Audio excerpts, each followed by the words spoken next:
So Zillow is reporting that 1 in 4 home sellers are reducing their listing price or their asking price right now. And of course, the Pittsburgh Post-Gazette comment section is going wild. People think the market's crashing and that home prices are actually going down. They're saying things like it's about time, home prices are crazy, all of these things. Here's the reality of what's happening. I always have to give it to you, just realistically. Listing prices or asking prices going down does not mean that home prices or home values are going down. It's very common for sellers to want to push the market and ask the absolute maximum amount of money that they think they can get. And typically what we see in a market, if a home is 5% overpriced, they might get traffic. They will not get offers. The agent will tell the client, you have to reduce your sales price. We're asking too much. The traffic starts to die down and the listing sits there and gets stale.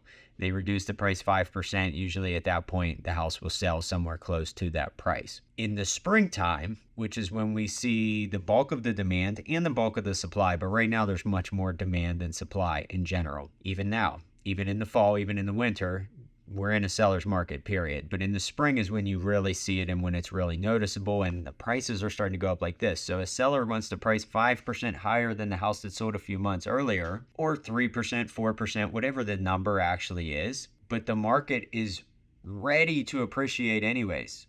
And in this case, the market probably appreciated 3 or 4% this year. It's still too early to really tell and to start throwing out actual numbers, but we know that homes are selling for more this year than they did last year.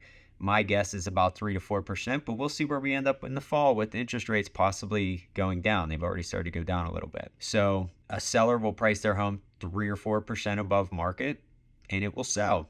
The next seller comes along and they want to sell their home for 3 to 4% above what that person just sold for. And it might sell, or it might, they might get an offer that's 1 or 2% less than what they were asking, right? So if we look at the home that sold in December versus the home that sold in March versus the home that sold in April or May, you see this increase in 2 to 3% intervals where that home that sold in May sold for 5% more than the one in December, or 4%, 3%. Again, whatever the actual appreciation is going to be in a given year. Then the next person comes along in June and wants to list their house for 5% more.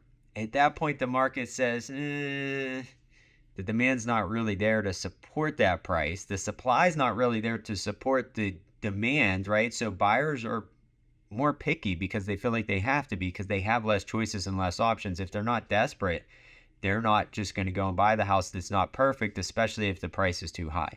So now the seller's sitting on the market for a week and the agent's telling them, our price was too high. If we want to continue to attract buyers, we need to bring the price down a little bit. Right? That reduction might be 3, 4, 5%.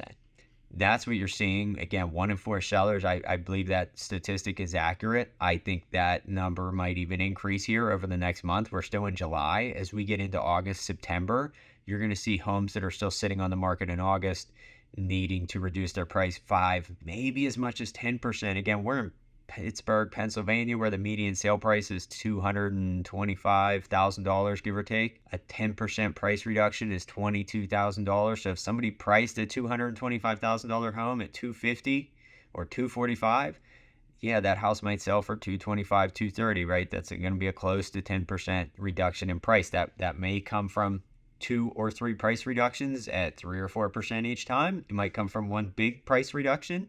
It might come from that house sitting on the market for 3 months and a buyer finally coming along and offering them 20% under asking. Seller counters at 5%. The buyer counters back, and the next thing you know, they end up right at that number where the house probably should have been priced anyways, based on the recent comparable sales from December of the house that sold for $215,000 or $220,000, right? So that's just how the market works in general. Nothing to panic about. I think it's more seasonal than anything else. Interest rates are actually going down, so that is helping the market. But again, seasonality, we're heading into August. Kids are getting ready to go back to school. Football practice, cheerleading practice, all of those fall sports are already starting their training camps or practice schedules, whatever that might look like. People are trying to get in vacations before the end of the year. All of these things are going to impact the number of buyers that are actively out there in the market.